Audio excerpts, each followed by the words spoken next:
പടവലങ്ങ തോരൻ വയ്ക്കാം. അതിനായിട്ട് ഒരു പടവലങ്ങയാണ് എടുത്തിട്ടുള്ളത്. പടവലങ്ങ വാങ്ങുമ്പോൾ എപ്പോഴും ശ്രദ്ധിക്കുക, മൂത്ത പടവലങ്ങ വാങ്ങരുത്.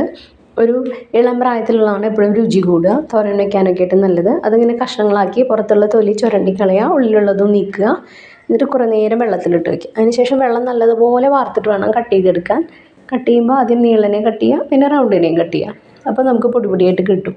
വെള്ളം ഒട്ടും പാടില്ല. പിന്നെ നമുക്ക് വേണ്ടത് പച്ചമുളകാണ്. അത് എരിവനുസരിച്ച് തന്നെ എടുക്കുക. ഞാനിവിടെ 3 എടുത്തിട്ടുള്ളത്. അതിങ്ങനെ നീളത്തിൽ അരിഞ്ഞ് വെച്ചിട്ടുണ്ട്. പിന്നെ തോരൻ തയ്യാറാക്കാനായിട്ട് ചട്ടി എപ്പോഴും ചൂട് കട്ടിയുള്ളൊരു ചട്ടി എടുക്കുകയാണ് നല്ലത്.